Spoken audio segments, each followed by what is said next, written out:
Bonjour, je suis Madame Mardi Nargis, je suis professeure de sciences et technologies mécaniques au lycée technique Laayoune, direction provinciale Laayoune et académie régionale Laayoune Saqiya Al Hamra. Alors aujourd'hui, pour cette séance, je vous propose la correction d'un autre sujet bac intitulé l'étude du système de transmission de puissance d'un panneau d'affichage déroulant. Donc ce sujet, c'est un sujet qui est destiné à la deuxième année bac STE. Alors ce système d'affichage déroulant, c'est un système utilisé par les agences publicitaires et les annonceurs. Il est constitué d'un support qui est fixé au sol et qui a pour fonction de défiler différentes affiches, tantôt une fois en haut et une fois en bas, avec un temps d'exposition qui est constant pour chaque affiche. Alors, ce panneau est constitué de deux rouleaux cylindriques, un rouleau haut et un rouleau bas. Ces deux rouleaux sont entraînés par un motoréducteur. Donc, le motoréducteur, c'est un moteur qui est associé dans ce cas à un réducteur à engrenage. Donc, il est constitué de deux engrenages cylindriques. Et la transmission se fait par l'intermédiaire d'un système polycourroie. Et comme vous connaissez, le système polycourroie, c'est un système d'adaptation d'énergie, c'est-à-dire on garde la nature du mouvement, mais par contre les caractéristiques du mouvement de rotation, c'est-à-dire le couple et la vitesse angulaire, changent. Alors, travail demandé.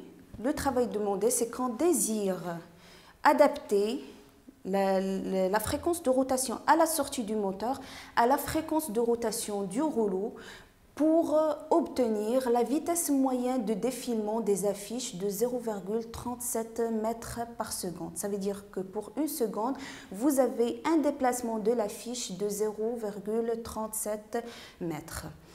Alors pour ce faire, il faut d'abord comprendre le fonctionnement de ce système. Donc vous avez donc déjà la partie, on va consacrer notre étude à la partie haute, c'est-à-dire le rouleau haut du panneau. Donc il est constitué d'un moteur. Donc à la sortie du moteur, vous avez l'arbre 16 qui transmet le mouvement au pignon 17. Alors, quand vous voyez le pignon 17, il est encastré sur l'arbre 16, ça veut dire que là, vous avez la même fréquence de rotation de la sortie du moteur et du pignon 17. Et du pignon 17, vous avez une transmission par obstacle. Donc, comme vous voyez là, vous avez le premier couple d'engrenage qui est constitué de la roue dentée 17 et la roue dentée 21. Ensuite, le mouvement est transmis à la roue dentée 27 qui est encastrée sur le même arbre que la roue dentée 21. Donc là, automatiquement, vous avez la même vitesse de rotation, la même fréquence de rotation, en tours par minute bien sûr. Ensuite, le mouvement il est transmis de la roue dentée 27 vers la roue dentée 29 qui est encastrée sur le même arbre que la poulie motrice 32. Donc là, la roue dentée 29 et la poulie motrice 32, ils ont toujours la même fréquence de rotation. Donc il faut vraiment faire attention à ça parce que ça aide beaucoup dans la partie calcul.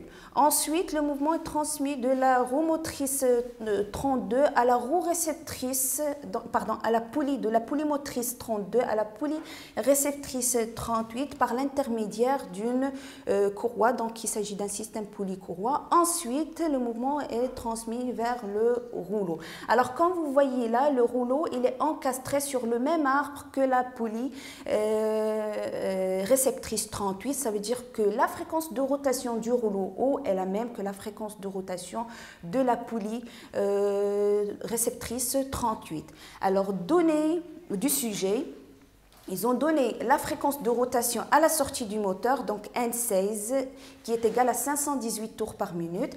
Ils ont donné les différents nombres de dents D du réducteur à engrenage et aussi le diamètre du rouleau haut qui est égal à 110 mm et la vitesse moyenne linéaire de défilement de l'affiche. Alors, tâche 1. La tâche 1, c'est une tâche de compréhension du système. Donc, on se limite à une analyse technologique des systèmes de transmission du mouvement et du guidage du rouleau haut. Alors, question 1, quel est le type de la courroie utilisée dans ce cas? Alors, pour ce faire, on va voir le dessin d'ensemble. Donc ça, c'est une partie du dessin d'ensemble. Alors, comme vous voyez là, vous avez la poulie 38 qui est encastrée sur l'arbre 39. Et l'arbre 39, lui-même, il est encastré avec le support 40, là, comme vous voyez, le support du rouleau. Donc, le 1, c'est le rouleau haut. Alors, quand vous voyez la poulie 38, dans la représentation de la poulie 38, vous avez un vide avec un trait d'axe ou bien un trait mixte. Donc, alors ça, c'est tout simplement une représentation de la poulie courroie crantée. Donc, une poulie courroie dans laquelle vous avez des cannelures. Très bien. Ensuite, donnez 2 avantages de la courroie utilisée. Alors, avant de répondre à une telle question, il faut déjà faire un petit rappel de ce que nous avons vu au cours.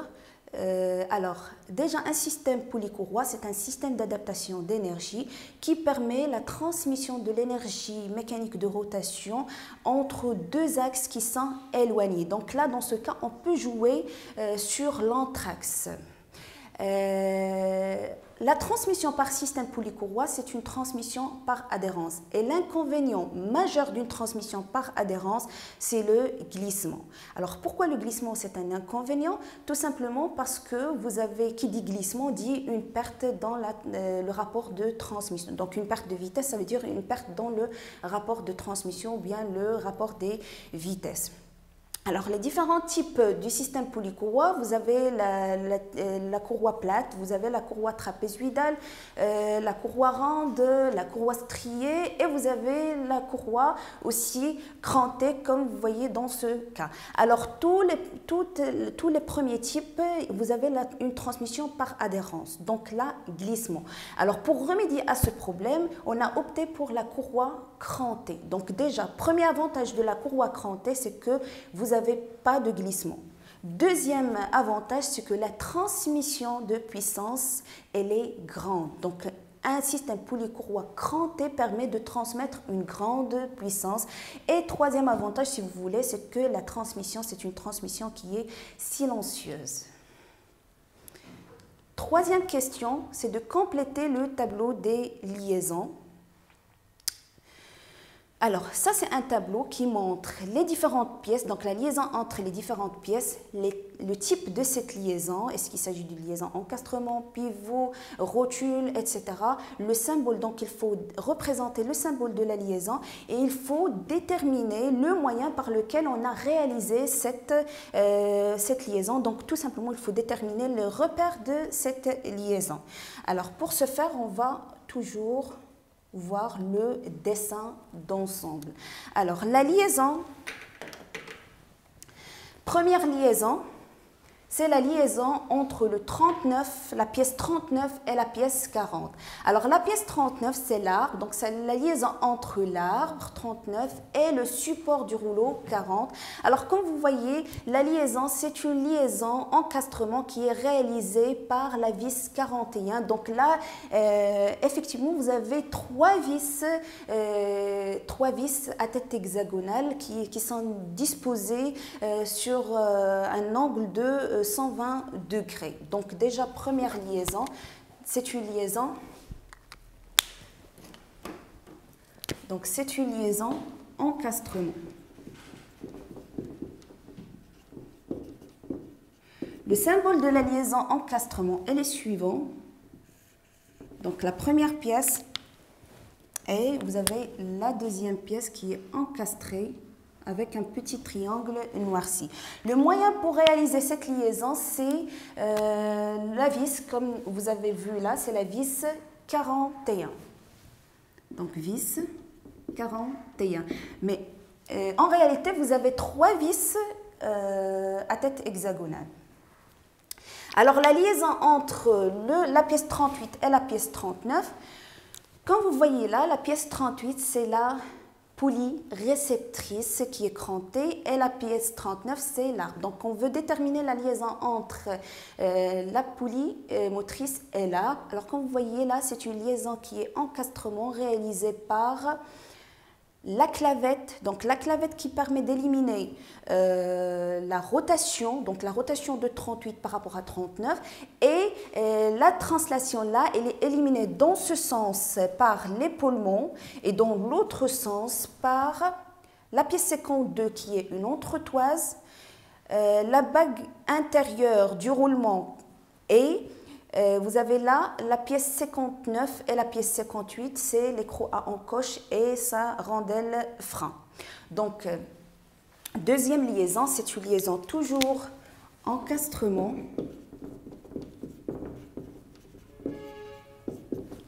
Donc,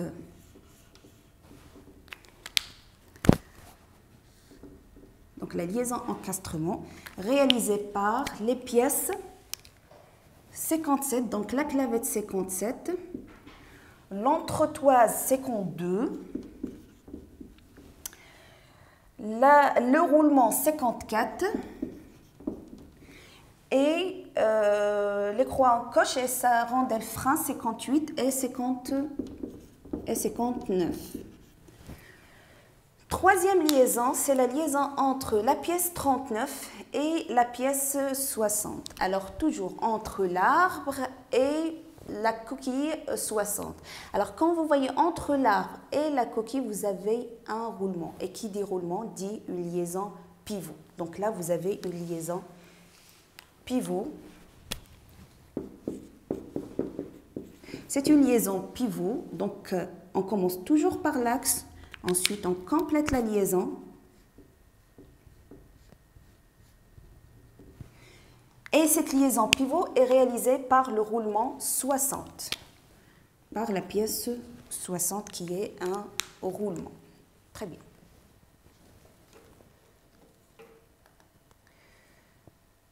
Alors,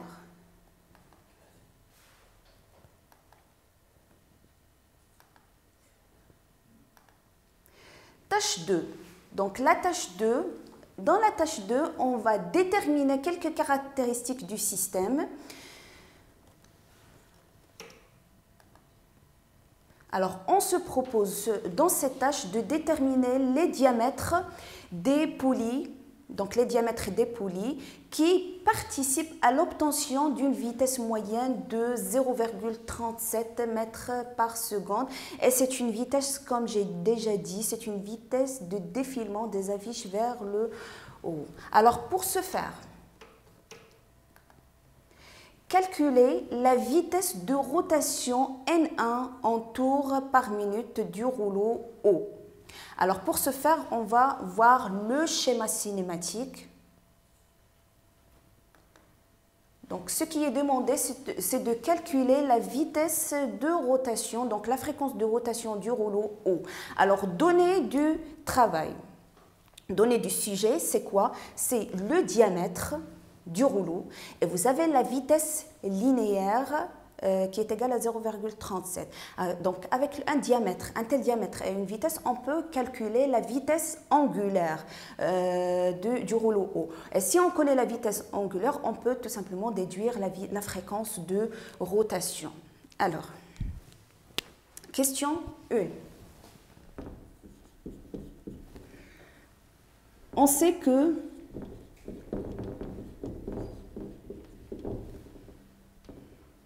la vitesse moyenne égale R oméga qui est égal à dr sur 2 fois oméga 1 dans ce cas. S'il vous plaît, il faut toujours garder la notation du sujet. Donc, oméga 1 égale 2 fois la vitesse moyenne sur le diamètre. Voilà, donc application numérique. Oméga 1 égale 2 fois la vitesse moyenne qui est égale à 0,37 mètres par seconde sur un diamètre qui est égal à 110. Donc 110 mm, il faut le transformer en mètres, donc il faut multiplier par 10 à la puissance moins 3. Oméga 1 sera égal à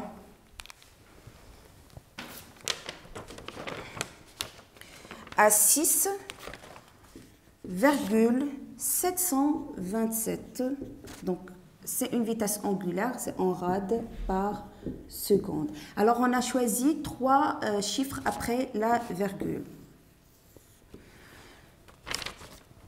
Deuxième point, toujours dans la même question, on sait que oméga 1 égale 2pi n1 sur 60. Donc, alors, oméga c'est le oméga c'est en rad par seconde et la fréquence de rotation c'est en tours par minute. Donc, ce qui est demandé, c'est la fréquence de rotation N1. Alors, N1 égale 60 fois oméga 1 sur 2pi. Donc, tout est connu. On fait l'application numérique. N1 égale 60 fois 6,727 sur 2pi. Donc, N1 égale à 64,252. Donc, c'est une fréquence de rotation, c'est en tours par minute. Très bien. Question suivante.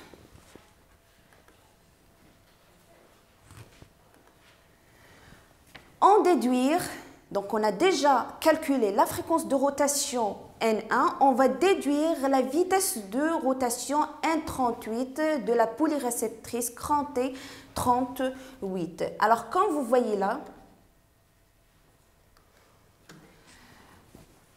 la poulie 38, elle est encastrée sur le même arbre que le rouleau haut. Alors, automatiquement, vous avez la même vitesse de rotation, donc la même fréquence de rotation. Alors, question 2.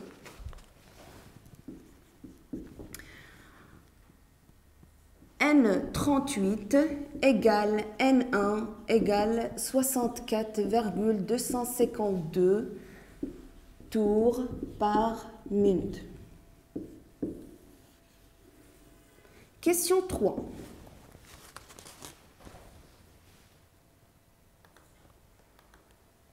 Calculer le rapport K1 du réducteur à engrenage.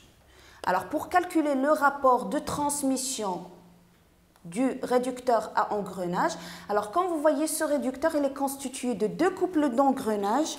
Donc, premier couple d'engrenage, il est constitué de la roue 17 et la roue 21. Et deuxième couple d'engrenage est constitué de la roue 27 et la roue 29. Alors là, la roue 17, c'est une roue menante, 21, il est mené. Le 27, c'est une roue menante et le 29, c'est une roue menée. Alors, relation générale, le rapport de réduction égale -1 à la puissance P, le produit des Z menantes, donc des dents des roues menantes sur le produit des Z menées. Alors, si P est pair, vous avez le même sens de rotation. Ça veut dire quoi? Que la roue menante, elle a le même sens de rotation que la roue... Alors, la roue d'entrée, plutôt, elle a le même sens de rotation que la roue de sortie. Et si P est impair, pourquoi? Parce que tout simplement, -1 à la puissance quelque chose qui est pair, ça donne positif, donc une valeur positive, donc c'est le même sens de rotation. Si P est impair, donc vous avez un sens inverse. Voilà. Donc, la roue menante et la roue d'entrée, elle a un sens inverse par rapport à la roue de sortie ou bien l'inverse. Voilà. Alors, on applique cette relation. Alors, K, dans ce cas, c'est K1 égale -1 à la puissance. Là, vous avez, comme vous voyez, vous avez 2 contacts extérieurs. Donc, le P, c'est le nombre de contacts extérieurs.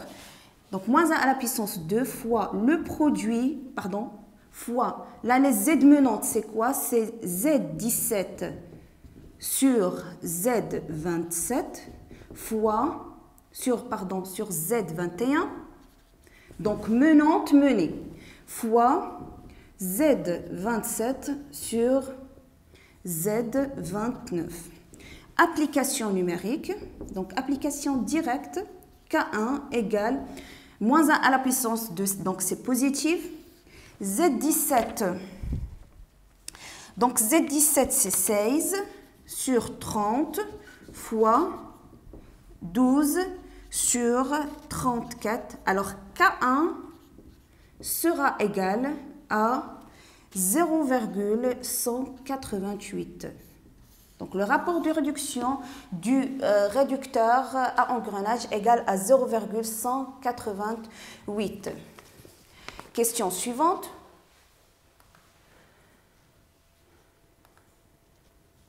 Alors, question suivante, calculer le rapport global de tout le système de réduction. Donc, le système de réduction, il est constitué d'un réducteur à engrenage et d'un réducteur poulie-courroie.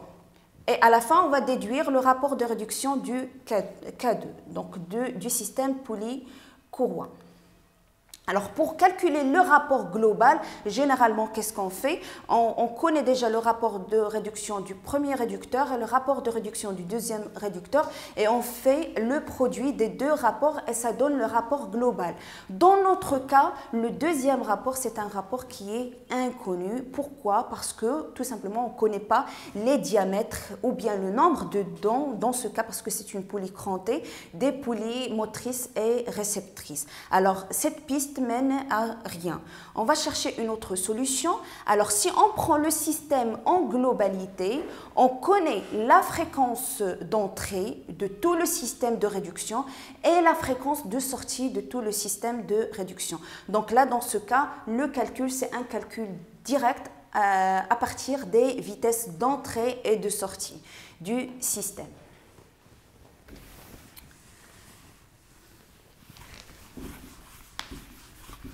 Alors, question 4. Question 4.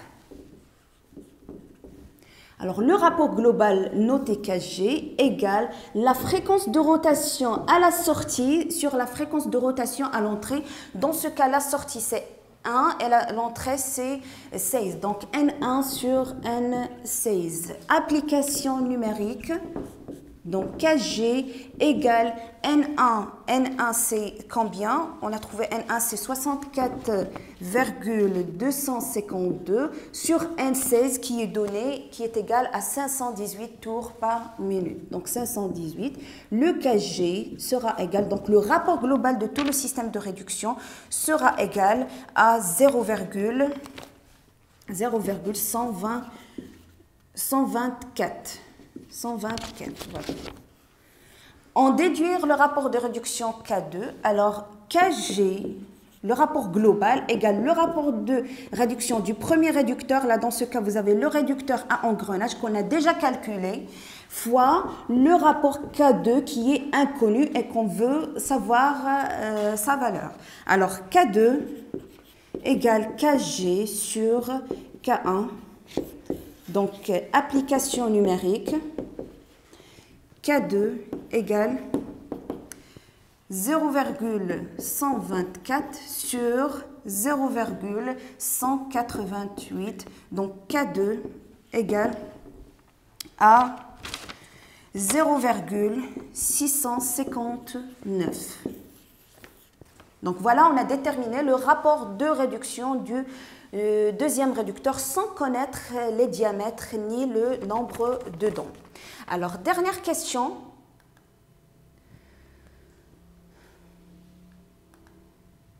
À partir du tableau ci-dessous, pour K2 égale 0,659, alors ça c'est une façon pour vérifier les calculs. Donc là, comme vous voyez, K2 égale 0,659, donc on est bien. Donc choisir les diamètres des poulies 32 et 38. Alors la poulie motrice c'est la poulie Comme vous voyez là, la poulie motrice, c'est la poulie 32 et la poulie réceptrice, c'est la poulie 38. Alors, le rapport, normalement, le rapport de réduction K2 sera égal au diamètre de la poulie motrice sur le diamètre de la poulie réceptrice, donc le diamètre du 32 sur le diamètre du 38. Alors, on va voir. On va commencer par éliminer les cas, par élimination des cas. Donc là, comme vous voyez, 172 sur 82, si on calcule ça, ça donne 1, ou bien 2, quelque chose. Donc un rapport de réduction, normalement, elle doit être inférieure à 1 parce que c'est un réducteur, ce n'est pas un multiplicateur. Donc là, ce cas est éliminé. La même chose là, vous avez 97 sur 64, c'est encore supérieur à 1, donc c'est un cas éliminé. Donc on va vérifier seulement deux calculs, donc 82 sur 172 et 64 sur 97. Alors si vous faites ce calcul, simple, vous allez trouver le résultat suivant. Donc le diamètre de la poulie motrice doit égal à 64, donc D32 égale à 64 mm. Et le D38 sera égal à 97 mm. Alors, et à la fin de cette tâche, vous voyez, on a pu déterminer les diamètres des poulies motrices et des poulies réceptrices, de la poulie motrice et de la poulie réceptrice, qui permet de donner la vitesse linéaire moyenne de 0,37 et qui est la vitesse du déplacement des affiches vers le haut. Alors, la dernière tâche, comme vous connaissez dans un sujet bac, c'est une tâche de travail graphique. Donc ce qui est demandé est le suivant. La liaison encastrement de la poulie 38 et l'arbre 39, comme vous savez, comme on a déjà vu, c'est une liaison qui est assurée par, donc c'est une liaison encastrement qui est assurée par la clavette, l'entretoise, le roulement et les croix en coche et sa languette. Donc le concepteur, elle a décidé de changer cette solution par une autre solution pour des raisons de fabrication. Il va utiliser une rondelle frein et une vis à tête cylindrique à 6 pans creux au lieu de l'écrou à encoche, donc des pièces 58 et 59, donc de l'écrou à encoche et de la rondelle frein de l'écrou à encoche. Donc la question est la suivante. Complétez le dessin de définition de l'arbre 39 en tenant compte de la solution décrite ci-dessous. Alors, là, comme vous voyez là c'est la vue de face et celle-là, c'est la vue de droite qui est dessinée à gauche. Alors déjà, la fixation de l'arbre 39 avec le support 40 est réalisé par, comme j'ai déjà dit, 3 vis qui sont disposées à 120 degrés. Donc automatiquement, vous devez avoir là 3 trous. Est-ce qu'il s'agit des trous taraudés ou bien des trous lisses? On va voir alors. Alors, comme vous voyez là, vous avez une vis à tête hexagonale qui permet d'assembler l'arbre avec le support 42. Alors, la règle, c'est que le premier trou doit être un trou lisse et le deuxième trou doit être un trou taraudé. Donc, les cercles qu'on va réaliser, ce sont des cercles lisses. Donc, ils vont être représentés par un trait fort. Voilà. Alors là, dans cette partie, vous voyez, vous avez une coupe partielle. Donc le trou que vous devez représenter là, ce serait un trou qui est taraudé parce qu'il s'agit d'une vis. Donc c'est un taraudage, mais c'est un trou qui est borne. Et le taraudage et le trou borne doivent représenter avec un trait fin parce qu'il s'agit d'une coupe partielle. Donc le trou sera vu dans notre cas.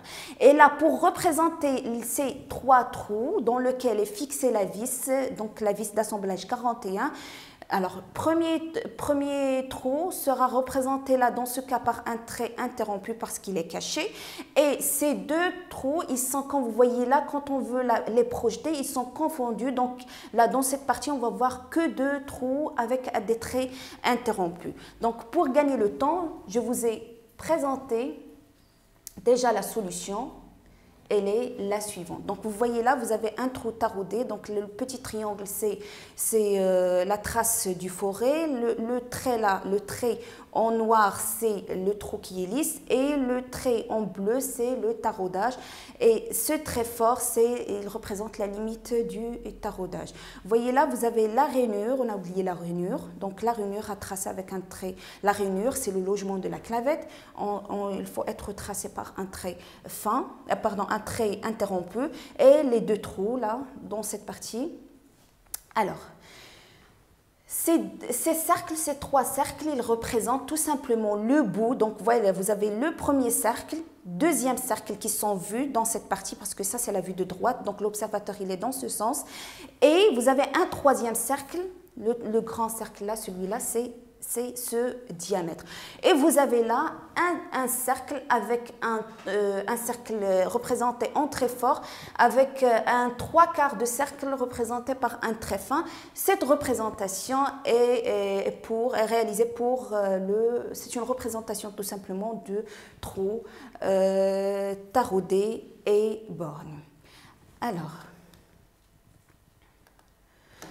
Alors, je vous remercie infiniment pour votre attention et je vous souhaite la bienchance. Et je vous donne rendez-vous pour une prochaine séance, Inch'Allah. Merci encore une fois.